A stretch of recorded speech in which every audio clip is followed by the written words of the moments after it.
ஒரே ஒரு கேள்வி சார், மஞ்சுமல் பாய்ஸ் பிரேமல் இந்த 2 படமும் சின்ன படம் தானே, நல்ல கதை இருந்ததுனால ஓடிச்சு. யார் இது? Ranganathan sir, Ranganathan sir, Bayilvan Ranganathan. சத்தியமாக அவருக்கு நான் பதில் சொல்ல மாட்டேன். சத்தியமாக நான் பதில் சொல்ல மாட்டேன்.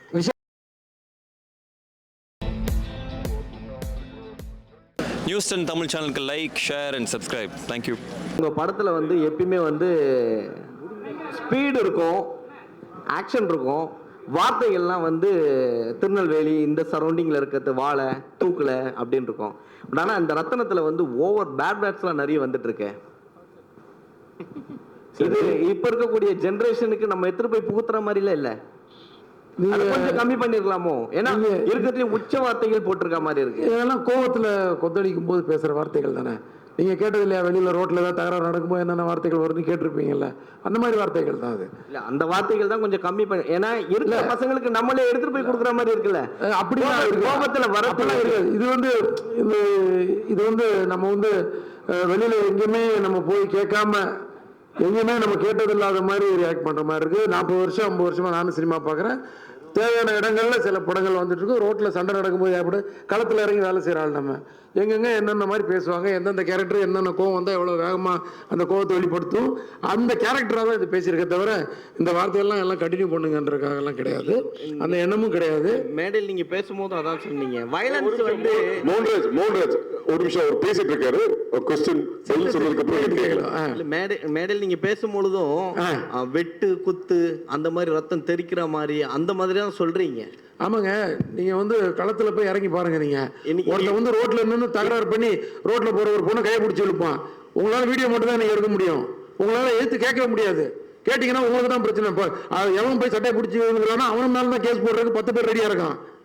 ஆனா கை பிடிச்சி இழுத்தவன் வந்து ஈஸியா போயிடுவான். அந்த மாதிரி சூழ்நிலையில தான் நம்ம இருக்கோம்.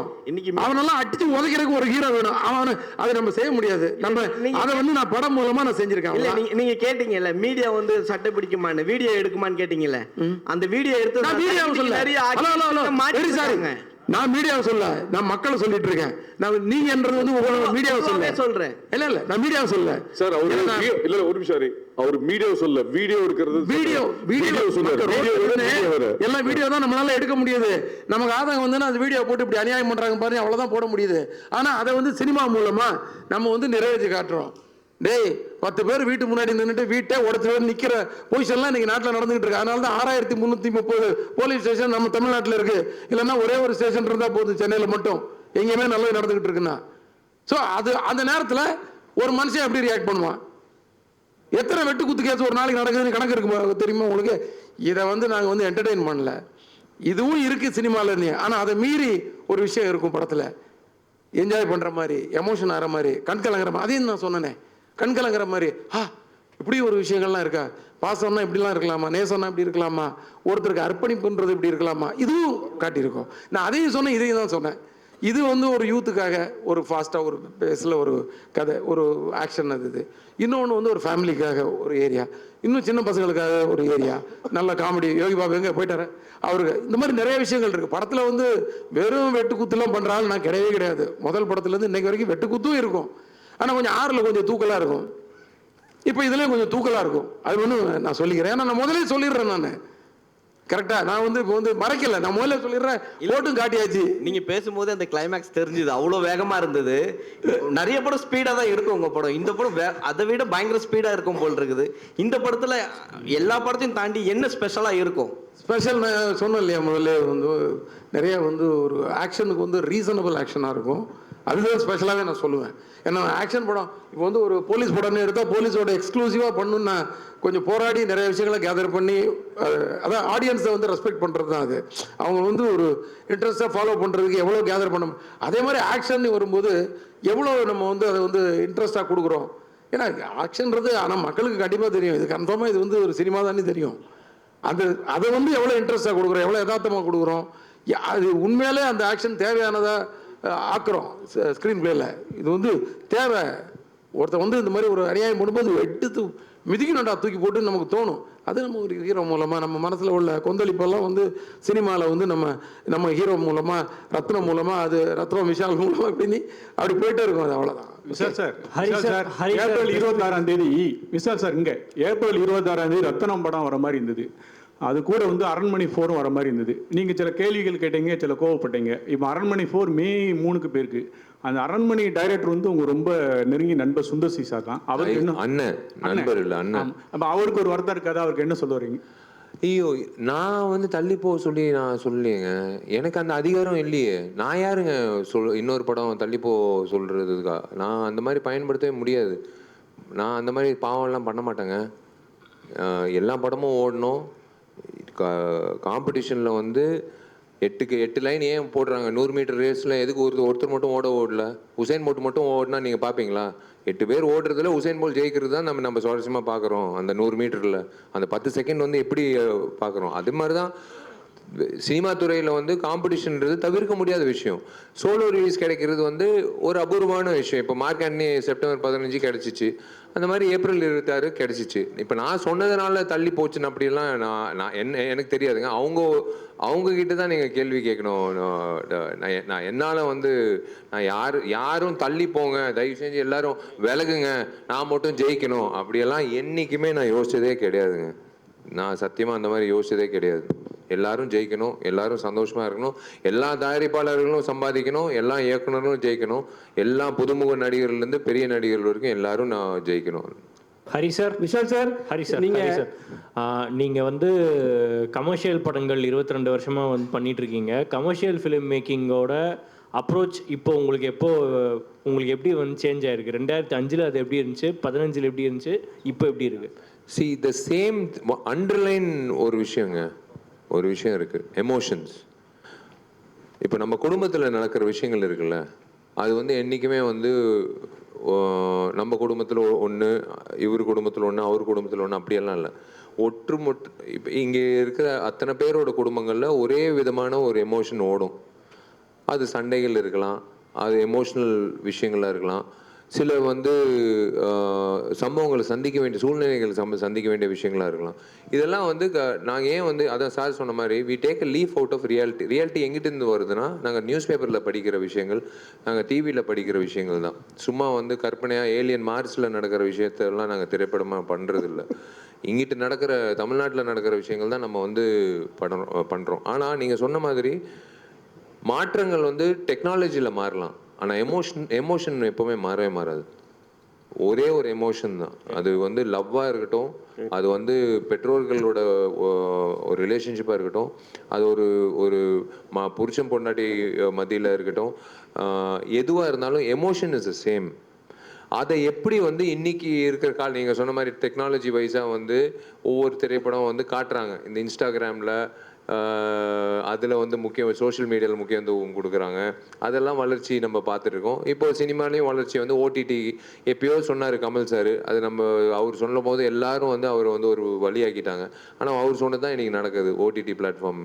ஸோ அதுதான் வளர்ச்சி. அதே மாதிரி தான் ஹரி சாரோட திரைப்படம் வந்து தாமிரபரணி நம்ம வந்து பண்ணோம், பூஜை பண்ணோம். ஆனால் அதே ஆடியன்ஸ் வந்து இன்றைக்கி வளர்ந்து வந்திருக்காங்க. ஸ்கூலில் படிக்கிறவங்க இன்றைக்கி வந்து வேலைக்கு போகிறாங்க, காலேஜை படித்தவங்க கல்யாணம் ஆகிடுச்சு. இந்த மாதிரி வந்து வளர்ச்சி வரும்போது அவங்க வந்து படங்கள் பார்க்கும்போது ஒரு விஷயம் வந்து எதிர்பார்ப்பாங்க, இவங்க 2 பேர் சேர்ந்து வராங்களே, என்ன கொடுக்க போகிறாங்க அப்படின்னு தான் நினச்சி பார்ப்பாங்க. ஸோ அந்த விஷயத்தில் வந்து அண்டர் கரண்ட்டில் இருக்கிற பேஸ் எமோஷனில் வந்து he has upgraded how to show that emotion and at the same time how to make it presentable. நம்ம என்ன ஒரு உணவு சாப்பிடும்போது கூட அவங்க வந்து எப்படி ப்ரெசென்ட் பண்ணுறாங்கன்றது முக்கியம். சும்மா டேபிளில் அப்படி தூக்கி போட்டால் இதை சாப்பிடு அப்படின்னு சொன்னால் சாப்பிடுவோமா? அவங்க வந்து எப்படி ப்ரெசென்ட் பண்ணுறாங்க ஒவ்வொரு ரெஸ்டாரண்ட்டில் அப்படின்றது வச்சு தான் நம்ம வந்து சாப்பிட்றோம். உணவு அதே மாதிரி தான் நாங்கள் கொடுக்குற உணவு, என்டர்டெயின்மெண்ட் உணவு, அது வந்து அப்கிரேட் பண்ணி சார் பண்ணியிருக்காரு. இந்த காலகட்டத்துக்கு இப்போ இருக்கிற யங்ஸ்டர்ஸுக்கு, இப்போ இருக்கிற ஆடியன்ஸுக்கு எப்படி தேவைப்படுதோ அந்த மாதிரி. அதுதான் சொல்கிறேனே, அது 5 நிமிடங்கள் சிங்கிள் ஷாட்டாக பண்ணுறதெல்லாம் வந்து இந்த படத்தில் ஏன் வந்து அவ்வளோ உழைப்பு வச்சு இப்போ பண்ணுறது காரணம் வந்து இதெல்லாம் ஒரு புதுசா இருக்கும் பார்க்கும்போது. ஹரி சார் படங்கள்லேயே புதுசா இருக்கும் பார்க்கறதுக்கு. இது எப்படி எடுத்தாங்க, எப்படி ஹரி சார் எக்ஸிக்யூட் பண்ணார், நாங்க எப்படி யோசிச்சோமோ அதே மாதிரி ஆடியன்ஸும் யோசிப்பாங்க. சார் விஷால் சார் இப்போ நீங்க வந்து விஷால் சார் இங்க மோகன்ராஜ் சொல்லுங்க. சார் சொல்லுங்க. விஷால் சார் சார் மார்க் ஆண்டனில வந்து நீங்க மார்க் ஆண்டனில வந்து நீங்க 100 கோடி வசூல் சொல்லிட்டீங்க. இங்க சென்டர்ல ஒரு நிமிஷம் ஏஞ்சிட்டு உட்காருமா, கை தூக்கு. சொல்லுங்க பிரதர். சார் மார்க் ஆண்டனில வந்து 100 கோர்ஸ் கிராஸ் பண்ணியாச்சு, சந்தோஷம். ரத்தனமும் அதே மாதிரி கிராஸ் பண்ணிட்டோம், வாழ்த்துக்கள். சார் இப்போ என்னன்னா ஹரி சார் படம்னாவே வந்து ஒரு ஜானர் இருக்கும், ஃபுல்லாக ஃபைட் சீன் எல்லாமே. இந்த வந்து உங்ககிட்ட கதை சொல்லும் போது இது 2-3 வார்த்தைகள்லாம் வருது உள்ள. விஷால் சார் வந்து இது எப்படி எடுத்துக்கினாரு? இல்லை, அதுதான் நான் சொல்கிறேனே. ஹரி சார் சொல்கிற கதையை வந்து நான் அவர் சொல்கிற விஷயங்கள் வந்து ஒரு விஷயம் நான் ஓப்பனாக சொல்கிறேங்க. இவர் வந்து எல்லாரும் நினைப்பாங்க ஒரு இயக்குனர் சொல்கிறது அப்படியே ஒப்பேற்றணும். அதெல்லாம் ஸ்கூல் காலேஜில் படிக்கிற டெக்ஸ்ட் புக்கில். ஆனால் இயக்குனர்களுக்கு வந்து சொல்லும் போது சார் இப்படி ஒரு விஷயம் பண்ணால் ஆமாம் பண்ணலாமே, இப்படி கூட பண்ணலாமே அப்படின்னு ஃப்ளெக்சிபிளாக இருக்கிற இயக்குனர்களோட ஒர்க் பண்ணும்போது வேற ஒரு அவுட்புட் வரும். ஏன்னா அவர் வந்து காது வச்சு கேட்பார் எல்லாரும் என்ன சொல்கிறாங்கன்ற ஒரு விஷயம். ஸோ அந்த விஷயத்த வந்து அதான் சொன்னார், ஒரு எமோஷன். ஒரு பொண்ணு மேலே அதுவும் வந்து சில காட்சிகள் இருக்குது, இவன் கோவப்படணும். நீங்கள் படம் பார்க்கும்போது அட்ரா அவனை அப்படின்னு சொல்கிறது தான் வந்து எனக்கு கிடைச்ச அந்த மாசீரதோ இவர் பண்ண அந்த சண்டைக்கோழியில். என்னது காசியா அப்படின்னு சொல்லிட்டு பஸ்ஸில் இறங்குறான்ல, அன்னைக்கு வந்து ஆடியன்ஸ் சொன்னான் அட்ரா அவனை அப்படின்னு சொல்லி. அதுதான் வந்து ஒருத்தன் விஷால்ன்ற ஒரு ஆக்ஷன் ஹீரோ பிறந்தான். அதே மாதிரி தான் தாமிரபரணிலையும் அதே மாதிரி தான் பூஜை. அதே மாதிரி ரத்னத்தில் வந்து நீங்கள் படம் பார்க்கும்போது ஒவ்வொரு வாட்டி ஹீரோ வந்து கோவப்படுறதுக்கு ஒரு காரணம் இருக்கும். அந்த காரணம் வந்து ஒரு மிக சிறந்த ஒரு விஷயத்துக்கான ஒரு காரணமாக இருக்கும். அவனுக்கா சண்டை பண்ண தெரியும் அதனால பண்ணுறான் அப்படியெல்லாம் இல்லை. அது ஒரு கரெக்டாக வந்து இது அடிக்கக்கூடிய ஒரு விஷயம், இந்த இடத்துல கோவம் காட்டக்கூடிய ஒரு விஷயம் அப்படின்றது தெரியும். சார் விஷால் சார் இங்கே சார் தேவராஜ். Yes sir. ஆர்யாவை கல்யாணம் பண்ணணும் அப்படின்னு சொல்லி வெயிட் பண்ணீங்க. அதுக்கப்புறம் நடிகர் சங்கத்துக்கு கட்டிடம் கட்ட முடியணும் அப்படின்னு வெயிட் பண்ணீங்க. இப்போ பிரபாஸையும் சல்மான் கானையும் வேணும்னே வம்புக்கு இழுத்துருக்கீங்க. உங்களுக்கு என்ன திருமணத்தின் மேலே என்ன வெறுப்பு? அப்படியே நாங்கெல்லாம் திருமணம் பண்ணிட்டு இருக்கோம், நல்லா சந்தோஷமாக தான் இருக்கோம். உங்களுக்கு ஏன் வந்து நாங்கெல்லாம் சந்தோஷமா இருக்கோம், திருமணம் ஆகியிருக்கோம் அப்படின்னு சொல்ல, நாங்கெல்லாம் திருமணம் ஆகிருக்கோம், சந்தோஷமா இருக்கும். ஆமா, அது ஏன் இல்ல அது ஏன் வந்து அவாய்ட் பண்ற மாதிரியே இருக்கு? திருமணம் அவாய்ட் எல்லாம் இல்லைங்க. சீங்க ஒரே ஒரு விஷயம், சினிமா பொறுத்த வரைக்கும் வந்து நான் வந்து இவரை படப்பிடிப்பு 80 நாட்கள் இல்லை 90 நாட்கள் சார் சொல்றதை நான் செய்யணும், ட்ராவல் ஆகணும். அதே மாதிரி தயாரிப்பாளரோட ட்ராவல் ஆகணும், தேவியோட ட்ராவல் ஆகணும், எல்லாரோட மாஸ்டரோட ட்ராவல் ஆகணும், தினேஷ் மாஸ்டரோட ட்ராவல், எல்லா சுகுமாரோட ட்ராவல் ஆகணும். எல்லாரோட ட்ராவல் ஆகிறது ஒரு விஷயம். ஆனால் ஒரு பொண்ணோட ட்ராவல் பண்ணுறது வாழ்நாள் பூரா ஒரு ட்ராவல் பண்ணுற ஒரு விஷயங்க. கல்யாணன்றது சாதாரண விஷயம் எனக்கு கிடையாது. அவங்களுக்கு வந்து முக்கியத்துவம் கொடுக்கணும், உணர்வுபூர்வமாக இருக்கணும், அவங்களுக்கு நேரம் ஒதுக்கிடணும். நம்ம வந்து அதுக்கேற்ற மாதிரி வந்து அந்த மாதிரி ஒரு டைம் லைன் வரணும். ஸோ கண்டிப்பாக கடவுள் வந்து எனக்குன்ட்டு அந்த டைம் கொடுப்பாரு. நான் தான் சொல்கிறேனே, திரும்பவும் சொல்கிறேன், சொன்னதுக்கப்புறம் நாங்கள் செஞ்சிட்டோம்ல, அதாவது செஞ்சதுக்கப்புறம் நாங்கள் சொல்வோம் நாங்கள் சொன்னது செஞ்சிட்டோம்லன்னு. நீங்கள் சொல்கிற அந்த கட்டடம் வந்து இந்த வருடம் வந்து கார்த்தி மூலிமா கண்டிப்பாக, ஏன் உழைப்பெல்லாம் விட்டுருங்க, கார்த்தியோட உழைப்புனால இந்த வருஷம் வந்து கண்டிப்பாக கட்டிடம் வந்துடும். நீங்கள் சொல்ல முடியாது. இந்த வருடம் வந்து நீங்களே அந்த பட்டு வேஷ்டி பட்டு சட்டை போட்டுக்கிட்டு நீங்கள் சொல்லுவீங்க விஷால் நான் தான் கேள்வி கேட்டேன், இந்த வருஷம் கல்யாணம் ஆச்சு, என்னால் தான் கல்யாணம் ஆச்சு, நீங்களே சொல்கிறதுக்கான வாய்ப்பு கூட இருக்குது. அது அவர் கையில் இருக்குது. விஷால் சார், ஹரி சார், இங்கே சார் முன்னாடி வந்து ஒரு ப்ரெஸ் மீட்டில் வந்து நீங்கள் சொல்லியிருந்தீங்க 4 கோடி 3 கோடி பணம் வச்சுருவீங்க எல்லாரும் தயவு செஞ்சு ஓடிடுங்க, படம் பண்ணாதீங்க அப்படின்னு. இப்போ ஸ்டேஜில் பேசும்போது சொல்கிறீங்க சிறு படங்களுக்கு ஆதரவு தரணும், அதுதான் என்னோட குறிக்கோள் அப்படின்னு சொல்கிறீங்க. நான் ஓப்பனாக சொன்னால் அது கான்ட்ரவர்சி ஆகுது. ஓப்பனாக வந்து அதான் இப்போ பாருங்களேன், இப்போ ஓப்பனாக வந்து ஹரி சார் ஒரு விஷயம் சொன்னார், பிரதர் கேட்டார், சார் சொன்னார். அதுதான் நான் திரும்பவும் சொல்கிறேன். நான் வந்து ஒரு அக்கறையோடு நான் வந்து சொல்கிறேன், நான் ஒரு வெறுப்போடு நான் சொல்ல. சின்ன தயாரிப்பாளர்கள் வந்து பாவம் ஒரு கைடன்ஸ் இல்லாமல் இருப்பாங்க. ஃபஸ்ட் டைம் உள்ளே வரும்போது யார் அணுகணும், எப்படி வந்து அந்த திரையரங்குகள் கிடைக்கும், யார் டிஸ்ட்ரிபியூட்டராக வந்து இது பண்ணலாம், எதுவுமே இல்லாமல் வந்து எதுவுமே இல்லாமல் வந்து வெறும் காசை வச்சுக்கிட்டு வந்து படம் எடுக்கிறவங்க நிறைய பேர் இருக்காங்க. அவங்களுக்கெல்லாம் சொல்கிற ஒரே விஷயம், தயவு செஞ்சு கொஞ்சம் கிளாரிட்டியோடு இருங்க. நீங்கள் போடுற முதலீடு எப்படி உள்ளே வரப்போகுதுன்றது முன்கூட்டியே நீங்கள் யோசிச்சுக்கோங்க. ஓடிடி வாங்க போகிறாங்களா, சேட்டலைட் வாங்க போகிறாங்களா, மார்க்கெட் இருக்கா, இது வந்து திரையரங்கம் வந்து இப்போது ரிலீஸ் அப்படின்னு நீங்கள் பார்த்தீங்கன்னா, இப்போ வந்து ஃபஸ்ட்டு 3 நாள் தான் கலெக்ஷன் தான். 4வது நாள் ஃபஸ்ட்டு வாரம் வந்து 80% கலெக்ஷன் ஃபஸ்ட்டு வாரம், 2வது வாரம் வந்து மீதி 20%, 3வது வாரம் வந்து பெருமைக்காக ஓட்டுறது. சத்தியமாக நான் சொல்கிறேன், இது பெரிய படத்துக்கும் சரி. 3வது வாரம் 4வது வாரம் வந்து ரிப்பீட் ஆடியன்ஸ்லாம் சில படங்களுக்கு 1 in a million அப்படின்னு சொல்லுவாங்களா, அந்த மாதிரி அபூர்வமான விஷயங்கள். இப்போ சின்ன திரைப்படங்களுக்கு நான் சொல்கிற ஒரே விஷயம், திரும்பவும் நான் அன்றைக்கி நான் சொன்னேன், நீங்கள் ஏன் என்ன கேட்குறீங்க, தோனியை போய் கேளுங்களேன். நம்ம விசில் அடிக்கிறோன்னா அவர் 6 அடிக்கும்போது அவரும் ஒரு படம் எடுத்தார், அவர்கிட்ட மைக் நீட்டி கேளுங்களேன். அவர் முதலீடு அவர் போட்டார் காசு, என்ன எவ்வளோ வந்தது திரும்ப வந்ததுன்னு நீங்கள் கேளுங்க, உங்களுக்கு அந்த பதில் வரும். ஏன் என்ன கேட்குறீங்க? நான் சொல்கிறது வந்து எனக்கு இருக்கிற எக்ஸ்பீரியன்ஸில் நானும் சின்ன படம் எடுத்திருக்கேன். ஜீவான்ற திரைப்படம் நானும் வந்து ரிலீஸ் பண்ணியிருக்கேன்.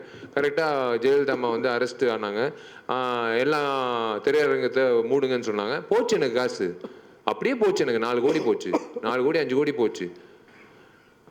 எல்லாமே இருக்கும் சினிமாவில் வந்து, அன்சர்டனிட்டி ஜாஸ்தி. ஸோ அந்த வகையில் வந்து சின்ன திரைப்படங்கள் வந்து கொஞ்சம் யோசிச்சுடுவாங்க மார்க்கெட் என்ன நிலவரம்ன்றது. இந்த வருஷம் வந்து it's going to be the biggest. நான் எப்போ ஓப்பனாக சொல்கிறேன், இது நீங்கள் எப்படி வேணாலும் எடுத்துக்கலாம். இந்த வருஷம் வந்து it's going to be the biggest acid test for Indian film industry, not south இந்தியில் சின்ன படங்களில் பெரிய படங்களில். இந்தியன் ஃபிலிம் இண்டஸ்ட்ரிக்கு தேவையான ஒரு விஷயம் பொறுமை. அந்த பொறுமை காக்கிற அத்தனை தயாரிப்பாளர், இயக்குநர்கள், நடிகர்கள் வந்து அவங்க தான் வந்து அடுத்த வருடம் வந்து கரெக்டாக வந்து ஒரு கோர்வையாக போக முடியும். அந்த பொறுமை கண்டிப்பாக இந்த வருஷம் தேவை. It's going to be a very very big task. இந்த மே மாதத்துலேருந்து இந்த டிசம்பர் மாதம் வரைக்கும், சின்ன படங்கள்லேருந்து பெரிய படங்கள் வரைக்கும் எல்லாருக்கும் வந்து it's going to be a biggest acid டெஸ்ட்னு சொல்லுவேன். ஹரி சார், உங்களுக்கு தான் ஒரு கேள்வி சார். நீங்கள் சொன்னீங்க அந்த 3.5 கிலோமீட்டர்ஸ்க்கு வந்து அந்த சேசிங் சீனு ஃபைட் இங்கே சார், சேசிங் ஃபைட் சீனுன்னு சொன்னீங்க. அது வந்து ஒரே டேக்லேயே எடுத்துட்டீங்களா, இல்லைன்னா 2-3 நாள் ரிஹர்சல் போனீங்களா? 2 நாள் சார் மொத்தம். அதில் ஒரு 1.25 நாள் வந்து ரிஹர்சல், ஒவ்வொரு பார்ட்டாக வந்து ரிஹர்சல் பண்ணோம். அதுக்கப்புறம் ஒரு ஃபுல் லென்த்து. முதல்ல வந்து ரோட்லேயே வந்து சாக் பீஸில் ஒரு ஸ்கெட்ச் போட்டு நல்ல கார் பொம்மை, ஜீப் பொம்மை, பஸ் பொம்மைகளை வச்சு எங்கெங்கே இடிக்கணும் அந்த மாதிரி விஷயங்களெல்லாம் கோடு போட்டு வரைஞ்சி எல்லோரும் ஒரு ஜூனியர் ஆர்டிஸ்ட்லேருந்து மொத்த டெக்னீஷியன்ஸையும் ஒன்றா நிறுத்தி அவங்க எல்லாருக்கும் வந்து ஒரு ஸ்பீச் கொடுத்து. ஏன்னா இதில் வந்து யார் ஒருத்தர் ஒரு ஜூனியர் ஆர்டிஸ்ட் வந்து குறுக்க தெரியாமல் வந்து ஓடி வந்து கேமராவை தட்டி விட்டாலும் திருப்பி 1 more போகணும். அது வந்து ஆக்ஷன் சீக்வன்ஸ்ன்றதுலாம் ரொம்ப ரிஸ்க் அதிகம். அதனால் எல்லாருக்கும் அந்த ட்ரைனிங்கை கொடுத்து ஒரு 1.5 நாள் 1.25 நாள் வந்து ரிஹர்சல். ஆக்சுவலாக நாங்கள் 3 நாள் பிளான் பண்ண 2 நாளில் முடிச்சுட்டு வந்துட்டோம். ஏன்னா இதில் வந்து கம்யூனிகேஷன் ஒன்று இருக்குது. ஏன்னா ஒவ்வொருத்தரும் ஒவ்வொரு இடத்துல இருக்கிறாங்கன்னு இருக்கீங்க. ஹீரோ ஒரு இடத்துல, ஹீரோயின் ஒரு இடத்துல, அந்த ஃபைட்டர்ஸ் வராங்க, அந்த மாதிரிலாம் சொன்னீங்க. இதில் வந்து கேமராமேன் வந்து வண்டி தாவி வேறு எடுத்திருக்காரு, சிங்கிள் கேமராவில் எடுத்திருக்காரு. நீங்கள் எதனா கேஷுவாலிட்டிஸ் எதனா இருந்துச்சா, எதனா அடிக்கடி பட்டு அந்த மாதிரி எதனா சம்பவங்கள் எதனா நடக்கலையே? அந்த மாதிரி எதுவும் நடக்கலை.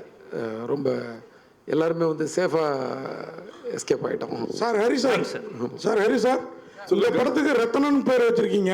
ஆமா, நீங்க இங்க ஓகே காவேரி ஸ்ட்ரீட்ல தான் நான் ரொம்ப நாள் குடியிருந்தேன். காவேரி ஸ்ட்ரீட்ல ரத்னன் படத்துக்கு பேர் வச்சிருக்கீங்க. இந்த படம், உங்க படத்துல ரத்தம் எப்போதுமே ஜாஸ்தியா இருக்கும், இதுலயும் தூக்கலா இருக்கும்னு சொன்னீங்க. ஆனா ரத்தம் மட்டும் இருக்குமா, ரத்தினமாவே இருக்குமா? ஏன்னா உங்க உறவினர் ஒருத்தரோட பேர் ரத்னம். அப்படியா? அதனால இந்த பேரை வச்சிருக்கீங்களா? அப்படி இந்த படத்துக்கு வந்து ஒரு பேர் தேவைப்பட்டுச்சு. நிறையா இருக்கிற நல்ல டைட்டிலில் இந்த டைட்டில் நல்ல டைட்டில். ஆக்சுவலாக இந்த படத்துக்கு ரத்தம்னி டைட்டில் வச்சுருந்தேன். கதைக்கு ரிலேட்டடாக ஒரு விஷயம் இருக்குது அதில். ஸோ அது அப்படியே வந்து அந்த படம் ஏற்கனவே வந்துருச்சு ரத்தம்னி ஒன்று இப்போது. அதனால் வந்து அது வந்து ரத்னமா மாற்றி ஹீரோ நேமில் அந்த டைட்டில். அப்புறம் பிரியா பவானி சங்கர் இங்கே ஏன்னா விஷால் சார் சொல்கிறப்ப சொன்னார் ஹீரோயினுக்கும் நீங்கள் ஈக்குவலாக தான் ஒரு படத்தில் கொடுப்பீங்க அப்படின்னு சொல்லி கொடுத்துருந்தீங்க. நாங்களும் பார்த்தோம். ஏன் வரல அவங்க? என்ன ரீசன்? அவங்க எங்கே ஷூட்டிங்கில் இருக்காங்கன்னு சொன்னாங்க. அவங்க படப்பிடிப்புக்காக வெளியூரில் இருக்காங்கன்னு சொன்னாங்க. சார் விஷால் சார், உங்கள்கிட்ட ஒரே ஒரு கேள்வி. நீங்கள் வந்து அண்ணா நகரில் தண்ணி பூந்துச்சு, அதை தீர்த்தீங்கன்னா நான் 2026 வரமாட்டேன் அப்படின்னு சொன்னீங்க. ஆனால் விஜய் வந்து 2026 வராரு. நீங்களும் 2026 வரன்றீங்க. ஏன்னா தளபதி, புரட்சி தளபதி இப்படி தொடர்ந்து அவர் மதுரைன்னு நடித்தார், நீங்கள் மதுரைக்காரராகவே வாழ்ந்தீங்க பல படத்தில். அவர் இறங்குறதுனால இறங்குறீங்களா, இல்லை அண்ணா நகரில் தண்ணி வந்தது அதை தீக்கப்படல அதை நோக்கி இறங்குறீங்களா அரசியலில்? அண்ணா நகர்ன்றது ஒரு தொகுதிங்க. இன்னும் ஏங்க அண்ணா நகரில் தண்ணி இறங்குறது அது ஓகேங்க. அது வந்து நான் பதிவு பண்ணது வந்து எங்கள் வீட்டில் தண்ணி, அது வந்து அண்ணா நகர். நான் சொல்கிற ஒரு விஷயம் என்னென்னா, நான் திரும்ப அதான் சொல்கிறேன். முதல்ல வந்து தளபதி விஜய்க்கு வந்து வாழ்த்துக்கள். அவர் வந்து எடுத்த முடிவு, அவர் வந்து சமூக சேவைக்கு வராரு, மக்கள் சேவைக்காக வராரு அப்படின்னு முடிவு பண்ணிட்டு அவர் அறிக்கை கொடுத்துட்டாரு. அது வந்து அவருக்கு முதல்ல அவர் வாழ்த்துக்கள். எனக்கு ரொம்ப பிடிச்ச ஒரு மனிதர், ஒரு ரொம்ப பிடிச்ச நடிகர். எனக்கு என்னென்னா, அவரை வச்சு இயக்கி ஒரு படம் பண்ணோன்னு எனக்கு ஒரு ஆசை. ஐயோ அவர் சொல்லிட்டாரு இதுதான் கடைசி படம்னு எனக்குள்ள ஒரு விஷயம் ஓடிட்டு இருக்கு. அதுதான் இப்போ விஷாலன் நீங்கள் கொண்டு வந்தீங்கன்னா, இப்போ என்னன்னு தெரியாது எனக்கு. ஒருவேளை நான் ஹரி சார் கதாநாயகனாக இருக்கிறதுனால நிஜ வாழ்க்கையிலையும் வந்து ஏதாவது சமூக விஷயம் பிரச்சனைகள்லாம் இறங்கி பேசணுன்ற உணர்வு வந்து ஆட்டோமேட்டிக்காக வருதா என்னன்னு தெரில. இதெல்லாம் தாண்டி ஒரு விஷயம் சொல்கிறேங்க. 2026 வந்து விஷால் வந்து வரக்கூடாதுன்றது தயவு செஞ்சு அந்த அவங்க வந்து அவங்கவுங்க வேலைகள் பண்ணிக்கிட்டா நம்ம சந்தோஷப்படுவோம். டிசம்பர் மாதம் நான் திரும்பவும் சொல்கிறேங்க, மழை வருதோ இல்லையோ தயவு செஞ்சு அந்த வெள்ளம் வந்து வராமல் பார்த்துக்கோங்க. திரும்பவும் வந்து மறுபடியும் இன்சூரன்ஸுக்கு ஓடிக்கிட்டு ஆடி கார்லேருந்து சின்ன கார் வரைக்கும் மிதக்கிட்டு வேளச்சேரியில் ஏரி பக்கத்தில் மறுபடியும் வந்ததுன்னு வச்சுக்கோங்களேன், எப்படி இருக்கும் யோசிச்சு பாருங்களேன். நம்ம ஊருங்க, நம்ம வாழ்ந்த ஊர், நம்ம சம்பாதிச்ச ஊர், நம்ம ஊர் ஒன்று வருஷம் இதே மாதிரி இருந்ததுன்னா எப்படி இருக்கும்? அதுதான் ஒரு ஆதங்கம். ஏன்னா அதெல்லாம் மாறிடுச்சுன்னா நாங்கள்லாம் எதுக்குங்க வந்து சொல்லணும்? அதுதான் ஒரு விஷயம்.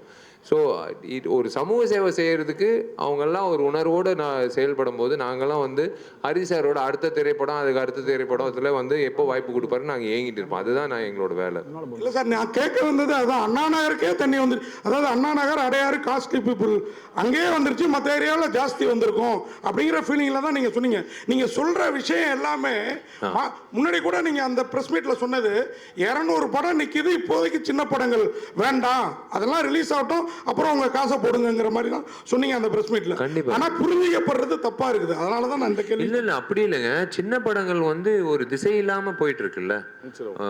நீங்க வந்து நீங்க கரெக்டா வந்து என்ன சிச்சுவேஷன் பார்த்துட்டு நீங்க படம் எடுங்க. அதுதான் நான் சொல்ல வரேன். அவ்வளவுதான். ஒரே ஒரு கேள்வி சார். மஞ்சுமல் பாய்ஸ், பிரேமல், இந்த 2 படமும் சின்ன படம் தானே, நல்ல கதை இருந்ததுனால ஓடிச்சு. யார் இது? ரங்கநாதன் சார். ரங்கநாதன் சார், பைல்வான் ரங்கநாதன். சத்தியமா இருக்கு, நான் பதில் சொல்ல மாட்டேன். சத்தியமா நான் பதில் சொல்ல மாட்டேன். விஷால் சார், இல்ல I am not interested to tell him. அண்ணனுக்கே தெரியும். நான் வந்து இதுக்கு மேல வந்து நான் சொல்ல மாட்டேன். அண்ணனோட பதில் வந்து நான் வெளியில நான் அந்த சத்தியமா ஒரு பதில் சொல்ல மாட்டேன். ஒரு பொதுச் செயலாளரா தயவு செஞ்சு நான் சொல்றேன், என்னை வந்து இந்த பிரஸ் மீட் ஆரோக்கியமா போயிட்டு இருக்கு. ஒரு பொதுச் செயலாளரா என்னை வந்து பேச விட்டுறாதீங்க. வேணாம், அண்ணனோட கேள்விக்கு வேணாம், எல்லாம் நல்லபடியா சாப்பிட்டு. Okay fine. விஷால் சார்,